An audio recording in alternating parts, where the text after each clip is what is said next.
Vamos al Evangelio de Mateo, capítulo 5, y vamos a leer los versículos 1 y 2 en esta mañana. Evangelio de Mateo, el capítulo 5, los versículos 1 y 2. Viendo la multitud, subió al monte, y sentándose vinieron a él sus discípulos, y abriendo su boca les enseñaba. Vamos a orar.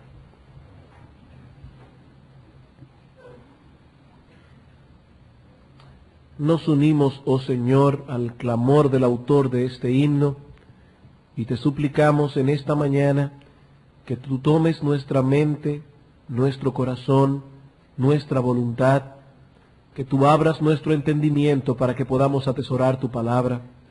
Ayúdanos, oh Señor, no solo en este día, sino a todo lo largo de esta serie de sermones que hoy recién iniciamos, para que tu iglesia pueda sufrir una verdadera y real transformación a través de la exposición de tu palabra, y que muchas almas puedan venir al arrepentimiento al ver las cosas que tú demandas en estos textos.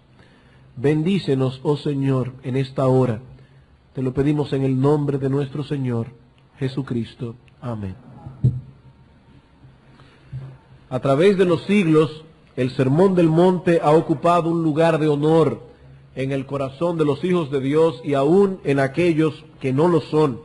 Aún entre personas no religiosas, las palabras contenidas en este pasaje de la palabra de Dios ejerce una fascinación especial. No es extraño escuchar a algún orador citar ciertas porciones del Sermón del Monte, claro está, un poco a conveniencia, ya sea en el contexto de un discurso político o de cualquier otro tipo.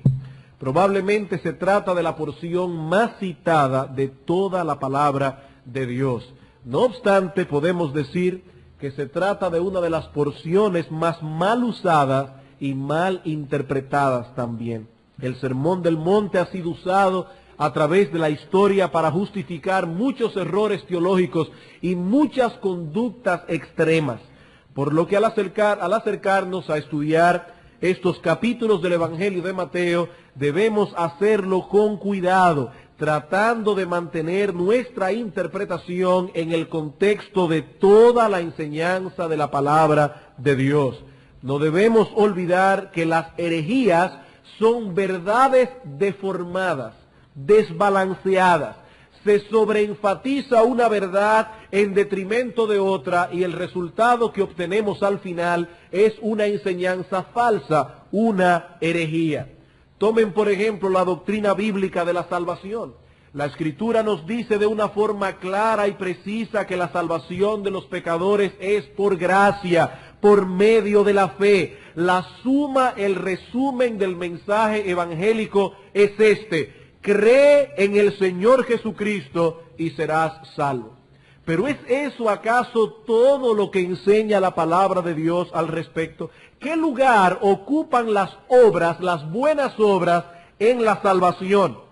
El apóstol Pablo nos dice al respecto que la salvación es por gracia, por medio de la fe, no por obras para que nadie se gloríe. Pero inmediatamente añade, porque somos hechura suya, creados en Cristo Jesús para buenas obras. Así que no somos salvos por medio de las obras, pero el que es salvo obra de acuerdo a lo que nos enseña este texto. Santiago nos dice que una fe sin obras es una fe muerta. He aquí el balance que nos presenta las Sagradas Escrituras. Cualquiera diría que se trata de una enseñanza tan simple que no admite torcedura de ningún tipo. Sin embargo, ¿qué vemos en la práctica? Vemos en la práctica como muchos se han ido a los extremos en esta doctrina. Algunos han sobreenfatizado el lugar de las obras en la salvación y al hacerlo han anulado la doctrina de la justificación por la fe, han anulado la salvación por gracia. Pero otros han sobreenfatizado el lugar de la fe en detrimento de las obras y por consiguiente han perdido de vista que aquellos a quienes Dios justifica también los santifica. Ambos grupos han deformado la verdad y al final de cuentas lo que enseñan no es otra cosa que una herejía. ¿Cómo podemos nosotros guardarnos de cometer ese error? Estudiando los detalles a la luz del todo. En otras palabras, yendo de lo general a lo particular. El Sermón del Monte no es lo único que Cristo enseñó. Y si queremos interpretar correctamente esta porción de la palabra de Dios, debemos tener el cuidado de no apartarnos ni a derecha ni a izquierda de la enseñanza global contenida en las Sagradas Escrituras. Es probable que al momento de anunciar aquí en este púlpito que se iba a predicar el Sermón del Monte, algunos estaban ya esperando que llegáramos a ciertos detalles del sermón, a ciertas porciones que le causan más perplejidad. ¿Qué quiso decir el Señor cuando declaró: al que te pida dale, y al que quiera tomar de ti prestado no se lo rehuses? ¿Quiere decir esto que cualquier persona que nos pida cualquier cosa prestada debemos dársela? O quizás usted tiene una inquietud con otro lugar, con otro aspecto del Sermón del Monte. Cuando veamos esos detalles, así como otros detalles del sermón a la luz del todo, notaremos que su interpretación cae por su propio peso, vendrá en una forma natural. Pero no debemos ir directamente a los detalles, debemos ir de lo general a lo particular. Por ello, lo primero que vamos a hacer en esta serie de sermones en esta mañana es detenernos a considerar algunos aspectos generales del sermón que nos ayudarán a considerar luego cada una de sus partes. Hoy estaremos viendo una introducción general a esta porción de las Sagradas Escrituras. Y el primer aspecto que deseamos tocar en esta mañana es el trasfondo del sermón. El trasfondo del sermón. Si queremos interpretar correctamente estas palabras, debemos situarlas en un marco de referencia correcto desde un punto de vista bíblico, político y religioso. ¿Cuál es el trasfondo de este sermón bíblicamente, políticamente y religiosamente? Comencemos por el aspecto bíblico. El Sermón del Monte se encuentra situado en el Evangelio de Mateo, que es el primer libro del Nuevo Testamento, y por lo tanto el que dio por concluido el largo silencio que siguió al ministerio de Malaquías, el último profeta del Antiguo Testamento. Luego que Malaquías escribió este libro, Dios estuvo callado durante 400 años. Dios no envió profetas a su pueblo. El pueblo de Dios no tuvo revelación divina durante todo ese periodo. Así que ese pueblo, el remanente fiel, no tuvo más opción que esperar en silencio hasta que Dios irrumpiese de nuevo, cumpliendo todas aquellas promesas gloriosas de los profetas antiguos. Dios había prometido enviar un Mesías que habría de cambiar el lamento de su pueblo en gozo. Y ese remanente, el remanente fiel, Simeón, Ana y todas esas personas aguardaban esperanzados el cumplimiento de esa promesa. El propósito primordial del Evangelio de Mateo es anunciar a ese remanente que Dios había cumplido en Cristo todo aquello que había prometido y que por tanto tiempo ellos habían aguardado. Cristo es ese hijo de Abraham, ese hijo de David. Eso es lo que Mateo intenta demostrar. Por esta razón encontramos en ese evangelio más citas del Antiguo Testamento que en los otros 3 evangelios juntos. El evangelio de Mateo es el vínculo necesario entre el Antiguo Testamento y el Nuevo. Y es precisamente en ese evangelio donde encontramos este sermón, el más extenso que se registra del Señor Jesucristo en las Escrituras. Este sermón contiene el programa de gobierno del Mesías, por decirlo así. El rey prometido había llegado, pero su pueblo no tenía ideas muy claras en cuanto a la naturaleza del reino que ese Mesías vino a ofrecer. ¿Qué era lo que muchos israelitas esperaban de su Mesías? ¿Cuál era el trasfondo político con que se encontró Cristo al declarar estas palabras? Bueno, ellos, primero que todo, estaban esperando un líder político y militar que habría de devolver a Israel su antiguo esplendor. Israel debía alcanzar bajo el gobierno del Mesías glorias aún mayores que las que disfrutó en tiempos de David, en tiempos de Salomón. Ningún pueblo o nación, ni siquiera Roma, sería más próspero y poderoso. Israel pasaría a ser, bajo el gobierno y la tutela del Mesías, el máximo poderío mundial, la máxima potencia, y no por cierto periodo de tiempo, sino por siempre jamás. Es en ese contexto político que Cristo hace su entrada en la escena de Palestina. Y debemos suponer que sus palabras en aquel día causaron una fuerte impresión en unos y una gran desilusión en otros. Los ideales y principios contenidos en el Sermón del Monte son totalmente contrarios a los ideales que albergaban muchos de estos judíos en su corazón.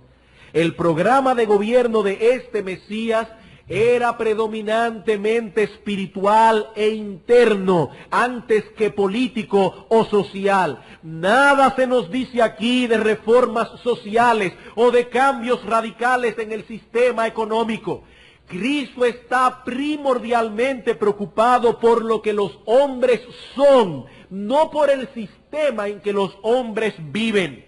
En este reino se exaltan a aquellos que el mundo ignora y viceversa. Aquí son bienaventurados los pobres en espíritu, los mansos, los pacificadores, los que lloran, etc.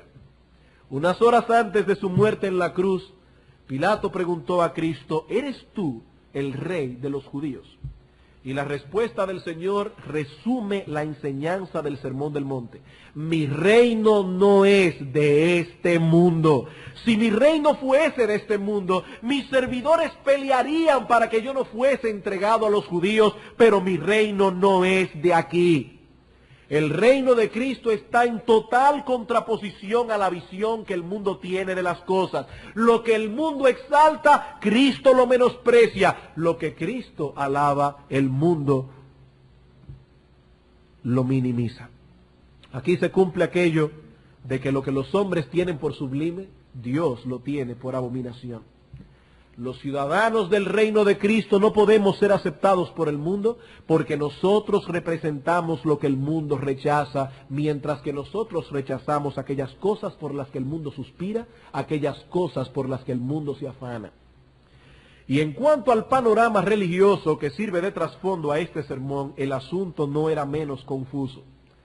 Jesús ministró en medio de una sociedad muy compleja en lo que a religiosidad se refiere. En el escenario religioso de Palestina había 4 grupos disputándose la hegemonía religiosa.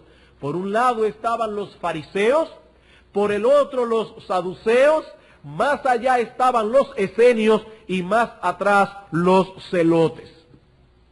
Para los fariseos la piedad consistía en la observancia de las tradiciones antiguas y en cumplir hasta los más mínimos detalles requeridos por los rabinos en su muchas veces ridícula interpretación de la ley de Moisés.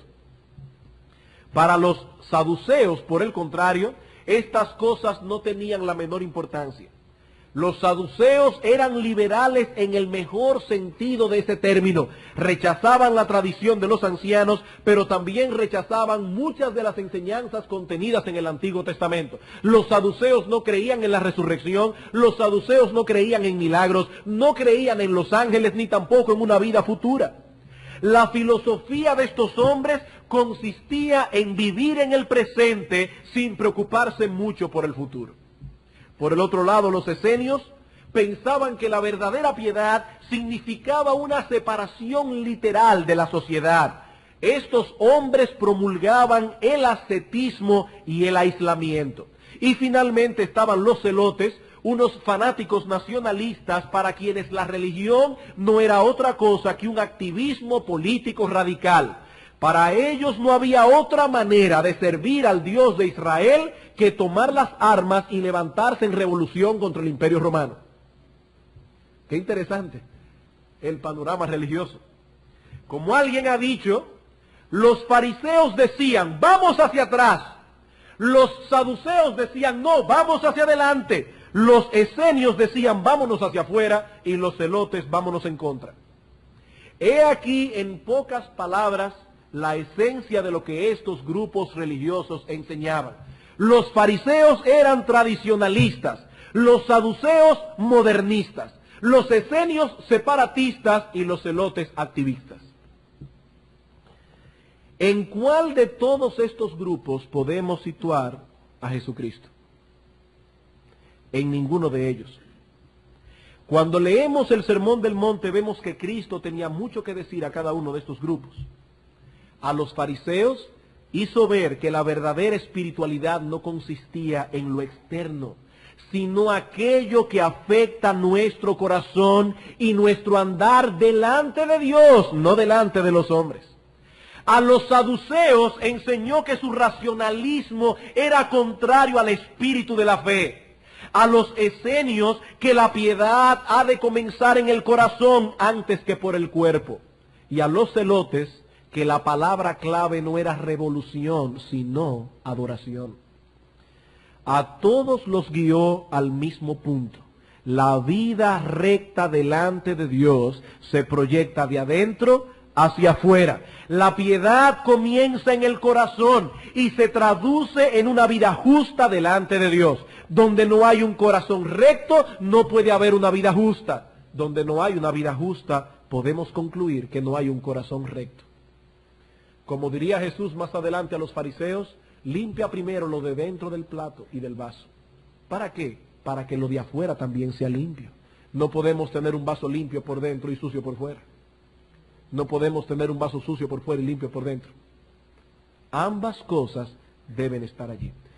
He aquí entonces, hermanos, el trasfondo de este sermón que hemos de exponer a partir de hoy.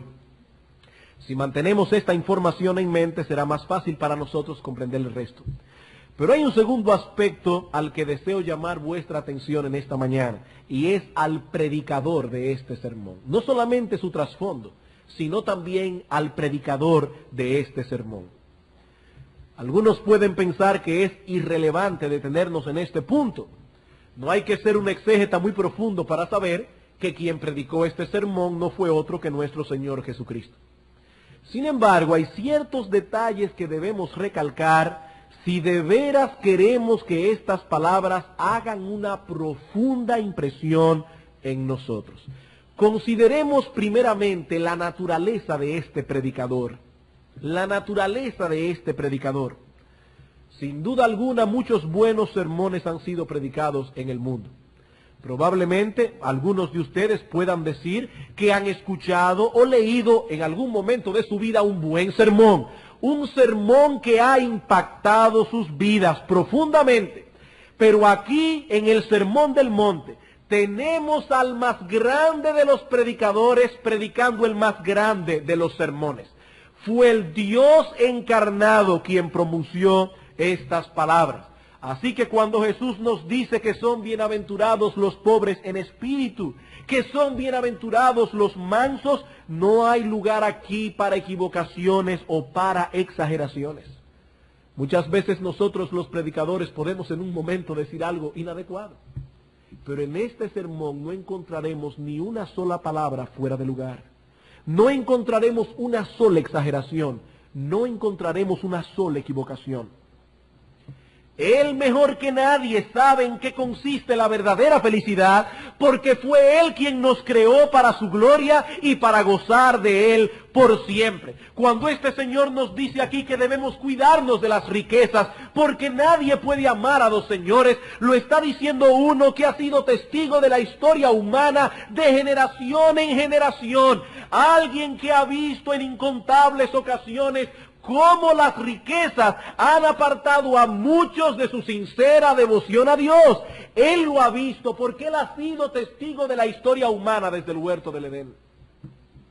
Es el Dios encarnado.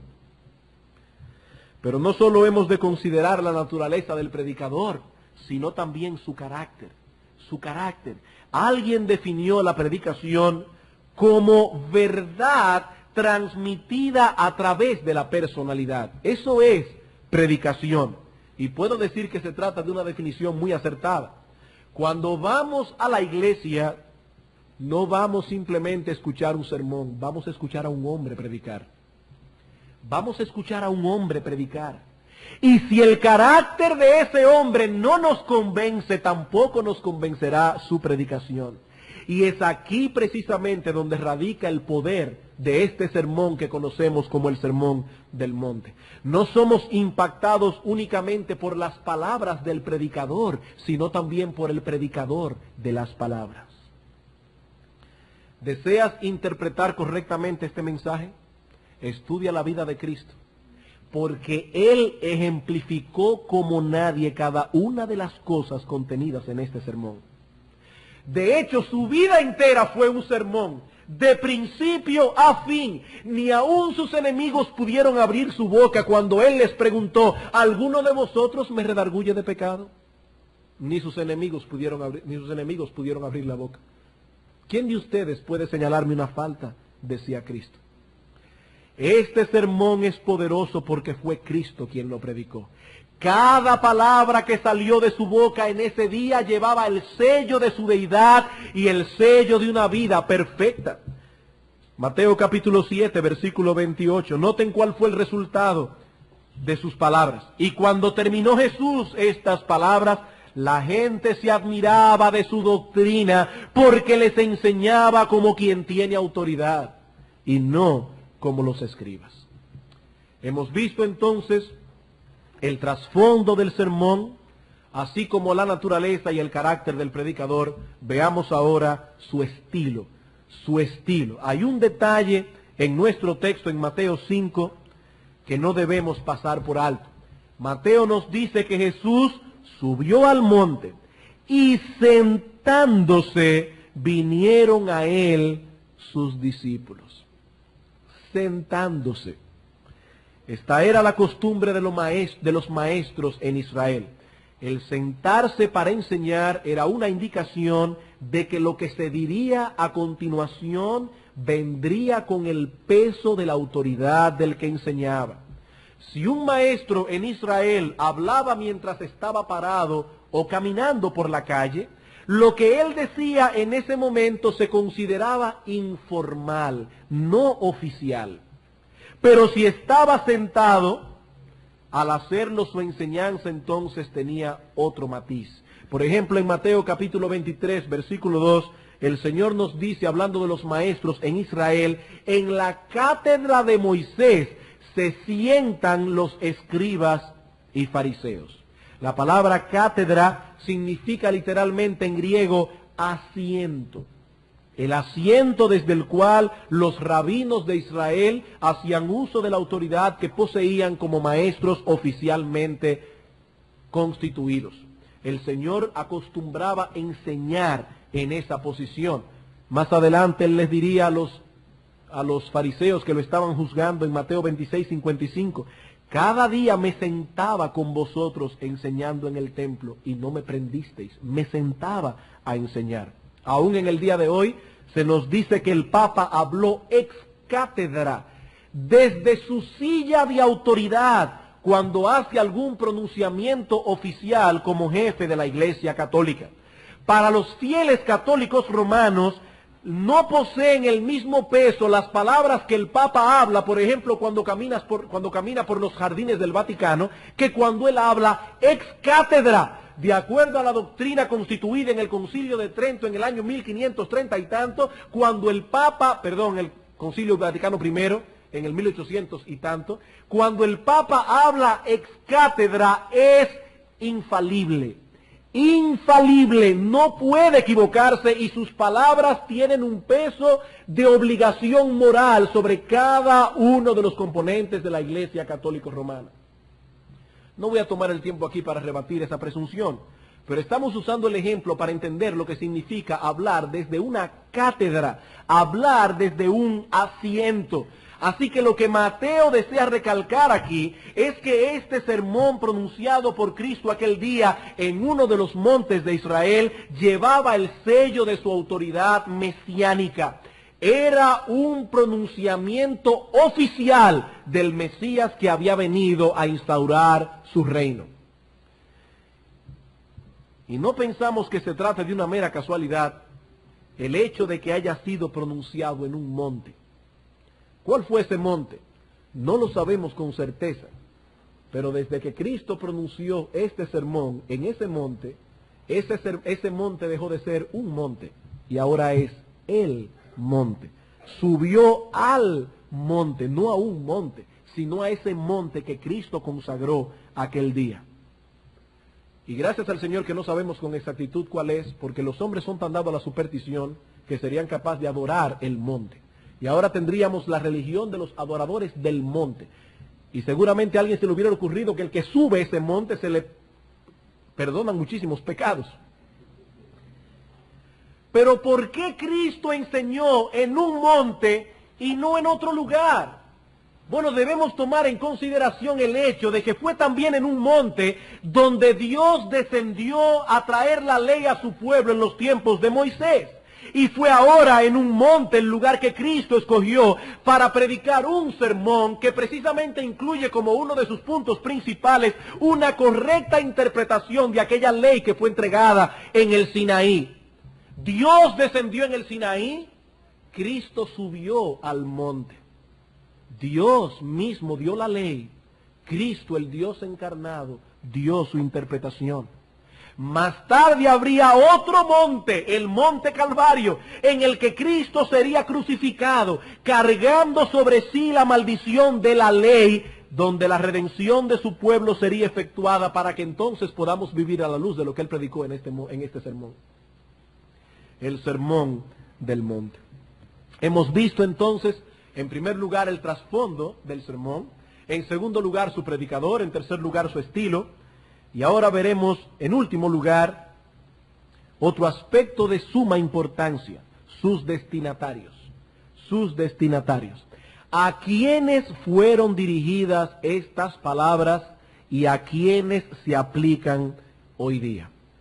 Este es probablemente el aspecto más conflictivo del sermón. Algunos, por ejemplo, piensan que estas palabras fueron dirigidas a los perdidos para mostrarles cuál es el camino de la salvación. De acuerdo con esta declaración, el Sermón del Monte enseña un camino de salvación por obras y no por gracia.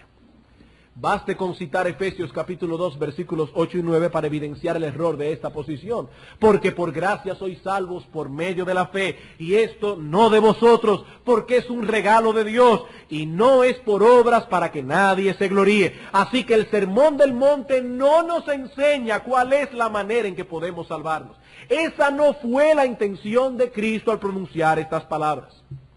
Otros nos dicen que el mensaje contenido en este sermón solo tiene una aplicación secundaria para los cristianos al día de hoy. Esta es la enseñanza de los dispensacionalistas. El doctor Charles Riley, y siempre aclaro que no es el mismo Carlos Riley del siglo pasado, sino Charles Riley de ahora, uno de los máximos exponentes modernos de esta doctrina, nos dice lo siguiente, y lo cito a él para que nadie diga que estamos malinterpretando lo que ellos dicen. Vamos a ver lo que ellos mismos dicen. Se pregunta Riley, ¿qué dice el dispensacionalista sobre el Sermón del Monte? Y él mismo responde, dice dos cosas.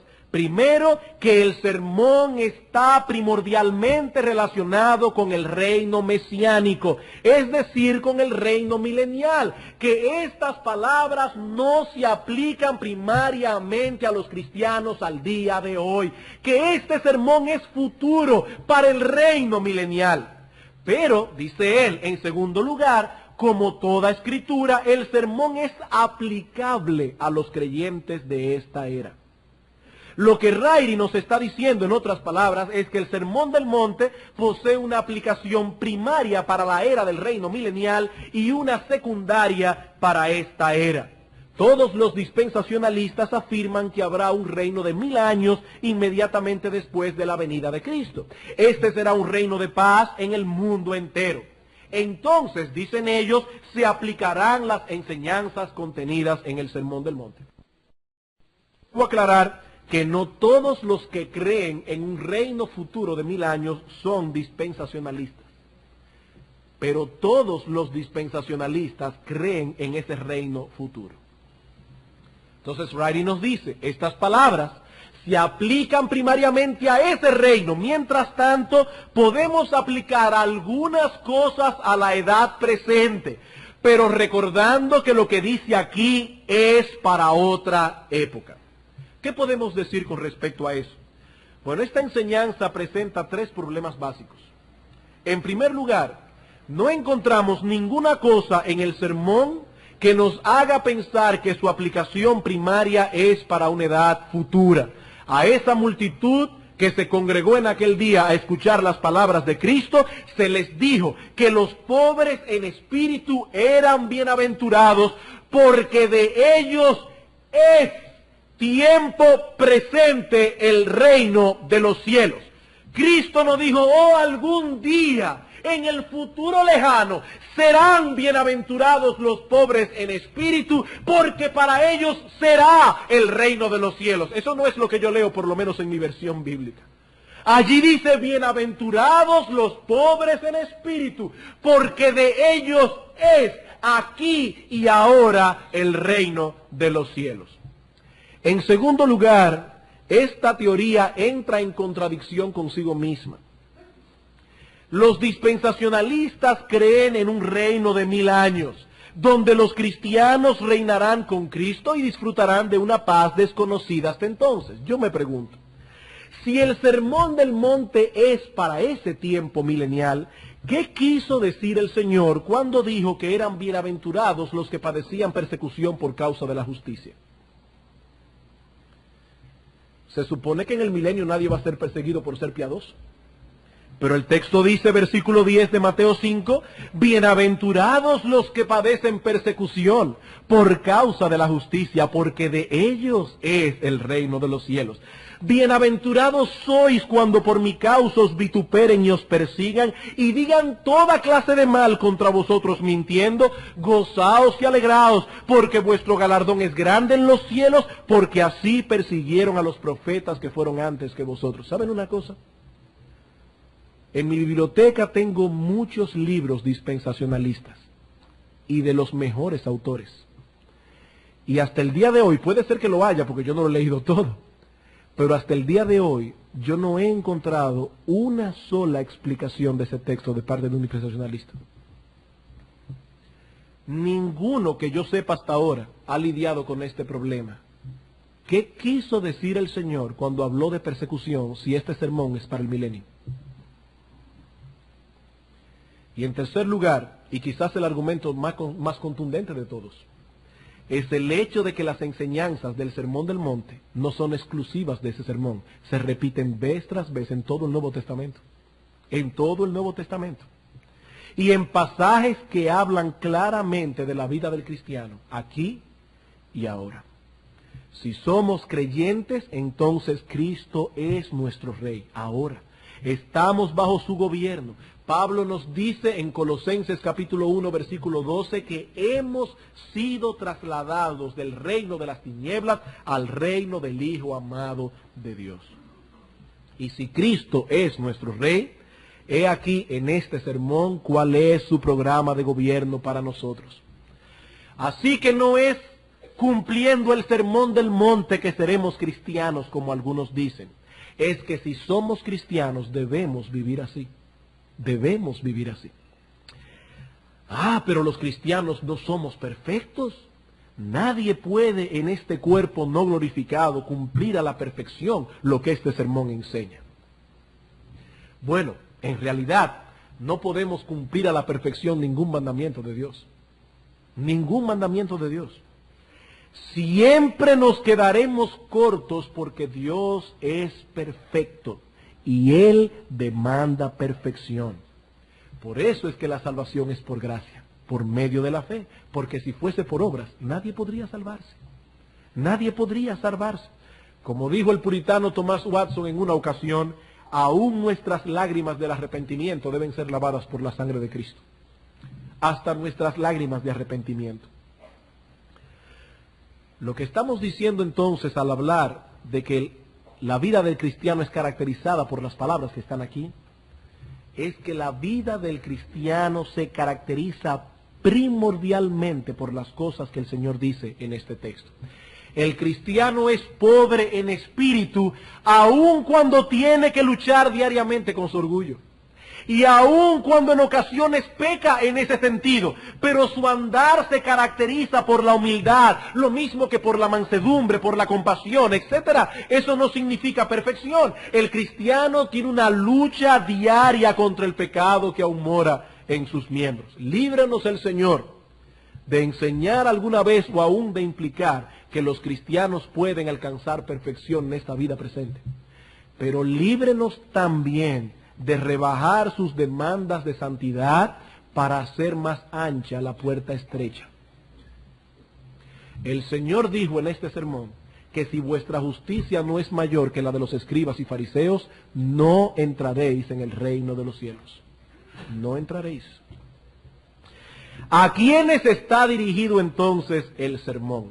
Hermanos, nuestro texto lo enseña claramente, versículo 1.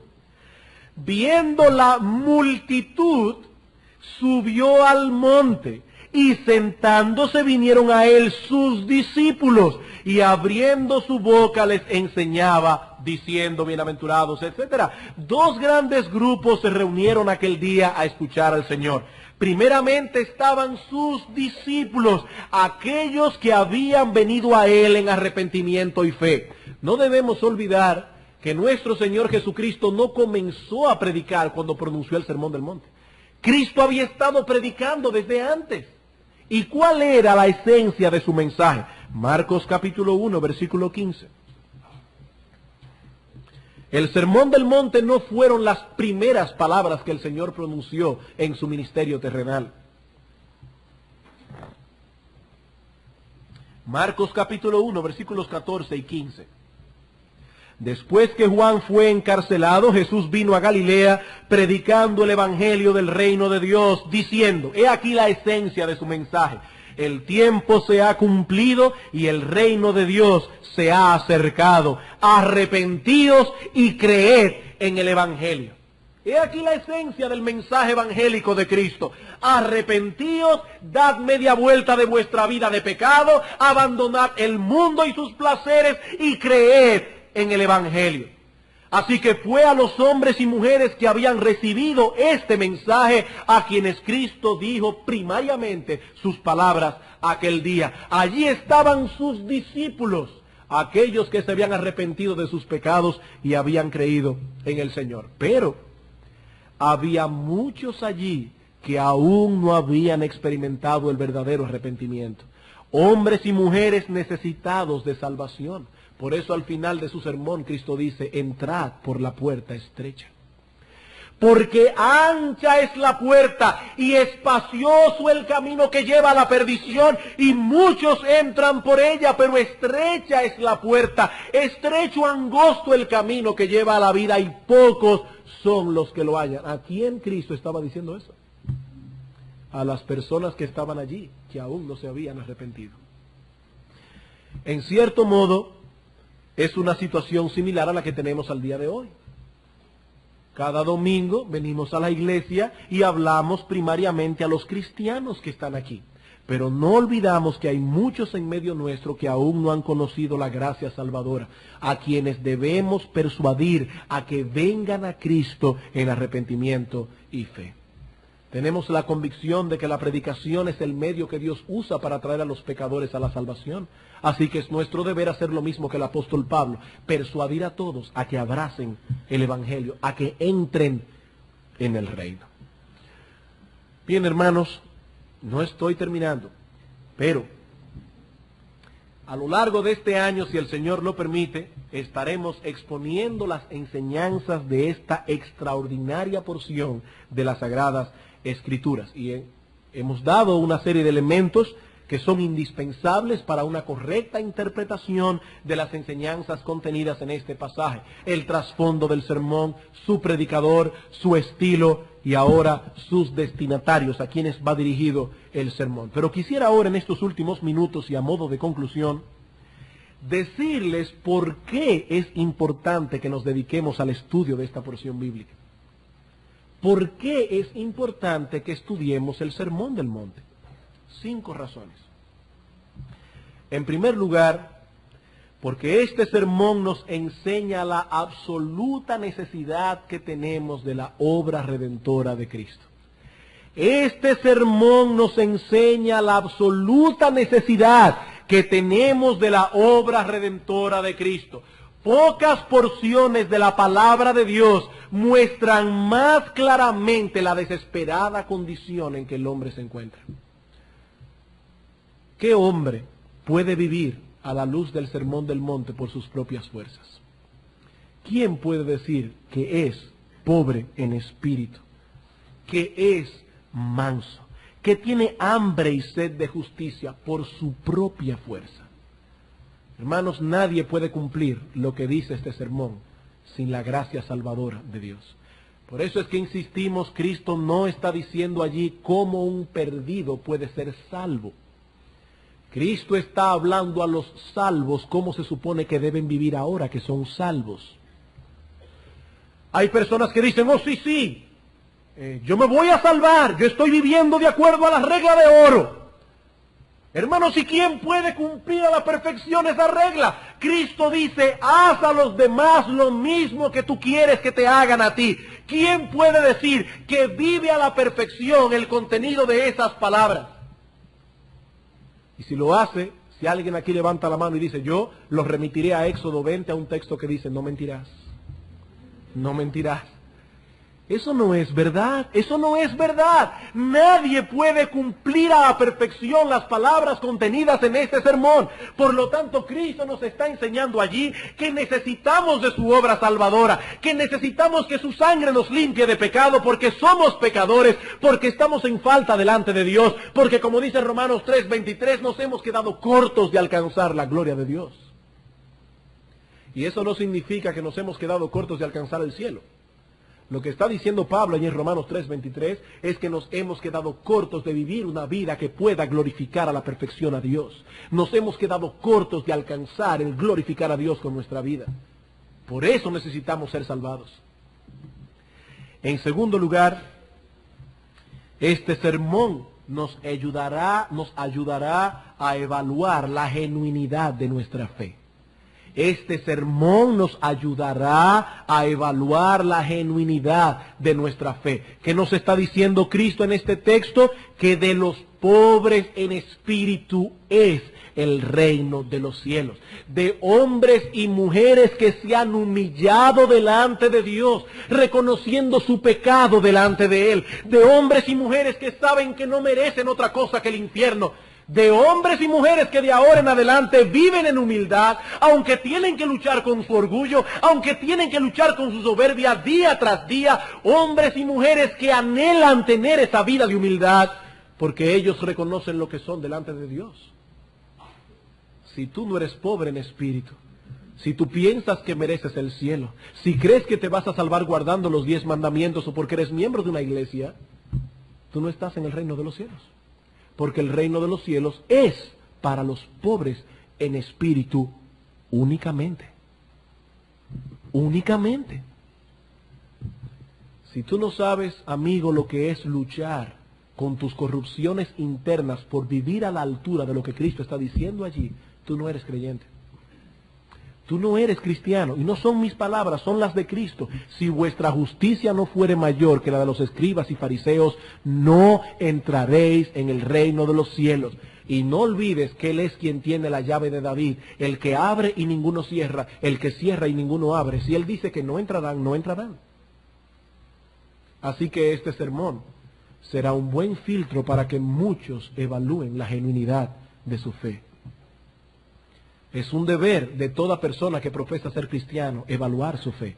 Examinaos a vosotros mismos, dice el apóstol Pablo en 2 Corintios capítulo 13, versículo 5. Examinaos a vosotros mismos si estáis en la fe. ¿Y cómo yo puedo evaluar tal cosa? He aquí la norma, he aquí el estándar, he aquí lo que Dios dice que un cristiano es. Tercero,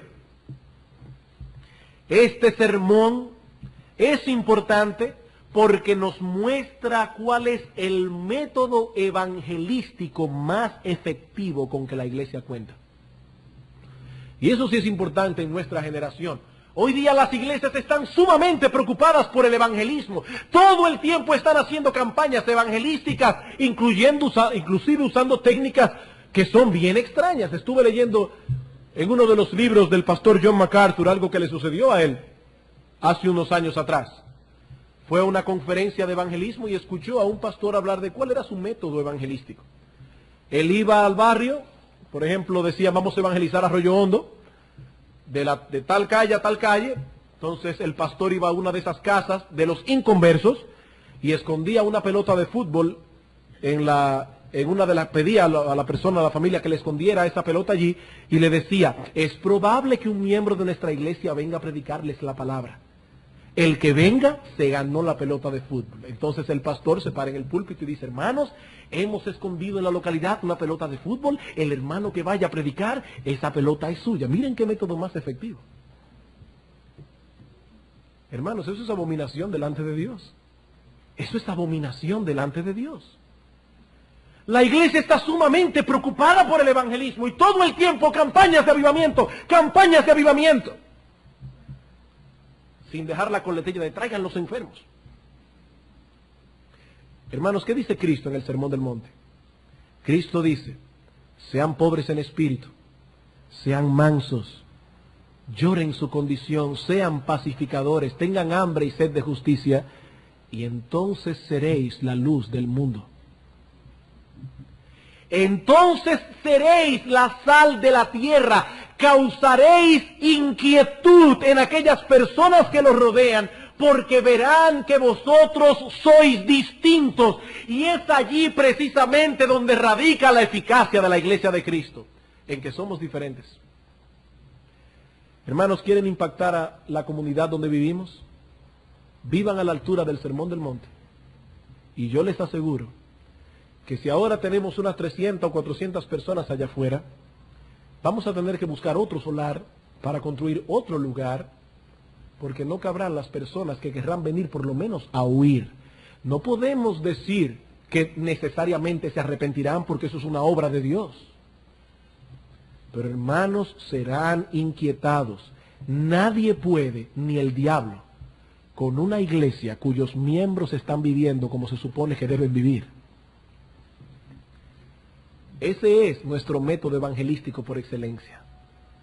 ¿Qué nos dice el apóstol Pedro? Estad siempre preparados para presentar defensa con mansedumbre y reverencia ante todo el que os demande razón de la esperanza que hay en vosotros. Pero yo me pregunto, hermano, si un impío, un pecador, un perdido, ve en una persona que profesa ser cristiana las mismas inquietudes que él tiene, el mismo amor por el mundo, las mismas ansiedades por las cosas materiales, ¿ustedes creen que esa persona le preguntará por la supuesta esperanza que tiene? El apóstol Pedro está suponiendo en ese texto que los cristianos vivimos de tal manera, con nuestros ojos puestos en las cosas de arriba, donde está Cristo sentado a la diestra de Dios, que para las personas que nos rodean es muy evidente que nuestro corazón no pertenece aquí, que nuestro reino no es de este mundo. Y cuando los inconversos ven eso, entonces preguntan, y debemos estar siempre preparados para presentar defensa. Muchos quisieran ver a sus familiares aquí convertidos a Cristo, pero tristemente son ellos mismos que los están arrastrando al infierno. Son ellos mismos que los están arrastrando al infierno, con su falta de humildad, con su falta de mansedumbre, porque son personas con una boca dura. No tienen misericordia, la ley de misericordia no está en sus labios. Son personas que se airan con facilidad, no dominan sus pasiones. No tienen un espíritu amable, gentileza, y aún así quieren que sus familiares vengan aquí a escuchar la palabra. No, hermanos, eso no es lo que Cristo está diciendo en nuestro texto. Él dice, si sois pobres en espíritu, mansos, humildes, pacificadores, seréis la luz del mundo. Seréis la sal de la tierra. Causaréis sed en las personas que les rodean. He aquí, hermanos, nuestro método evangelístico por excelencia. Cuarto,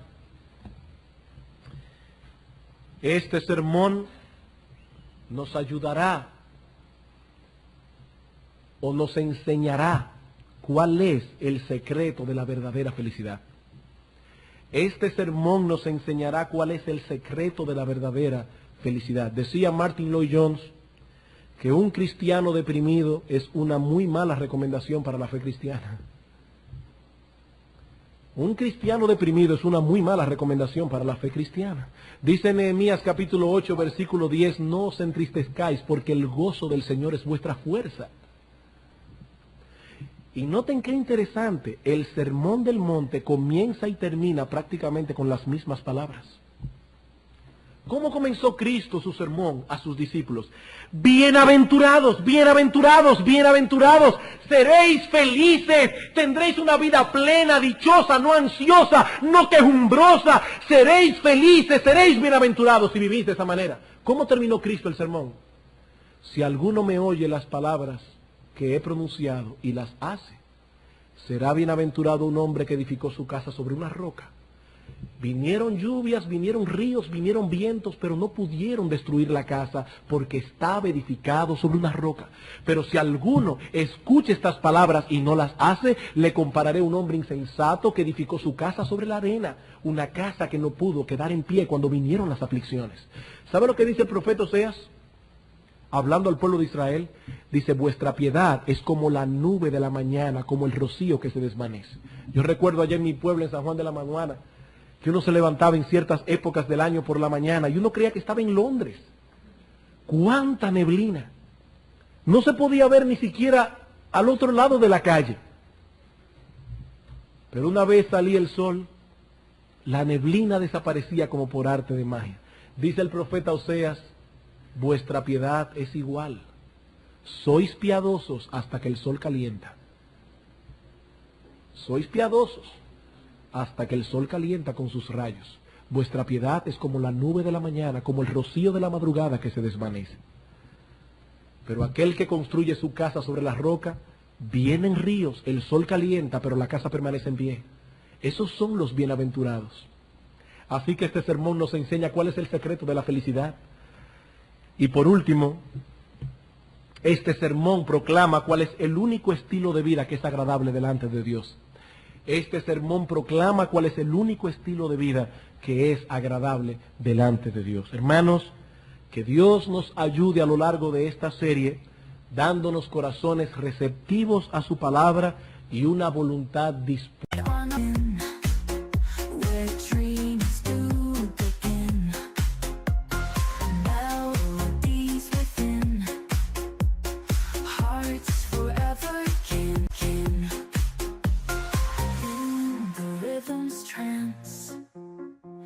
Every step's a dance, mystery, romance, chance and circumstance, symphony of love, in the sky above,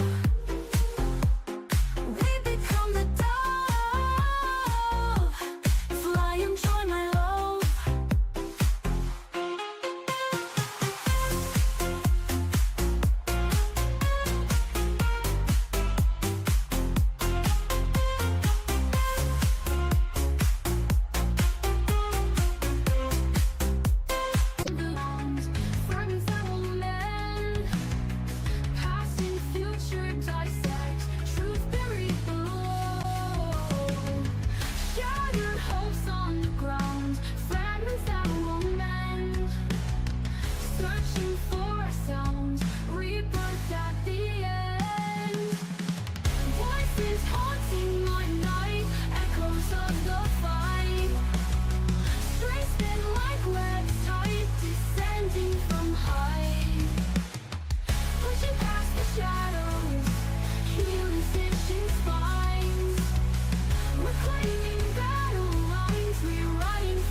From the silence, a warrior's rise begins.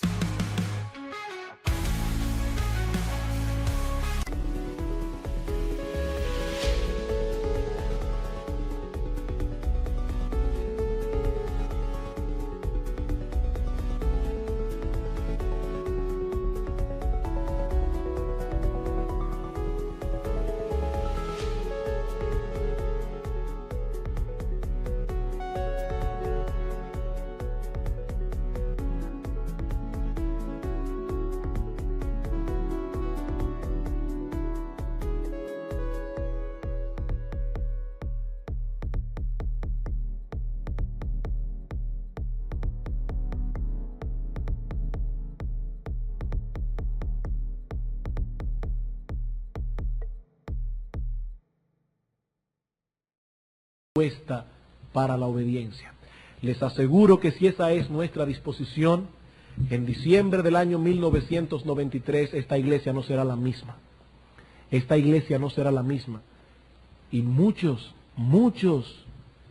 que hoy están apáticos y dormidos, los veremos como trofeos de la gracia de Dios, dando gloria a nuestro Dios por su estilo de vida.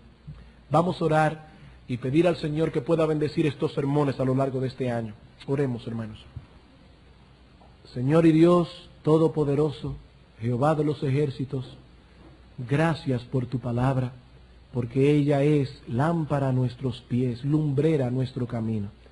Gracias, oh Señor, por estas palabras que Cristo pronunció aquel día, y gracias por haber inspirado a Mateo a escribirlas palabra por palabra en su evangelio. Hoy podemos disfrutar de estas cosas.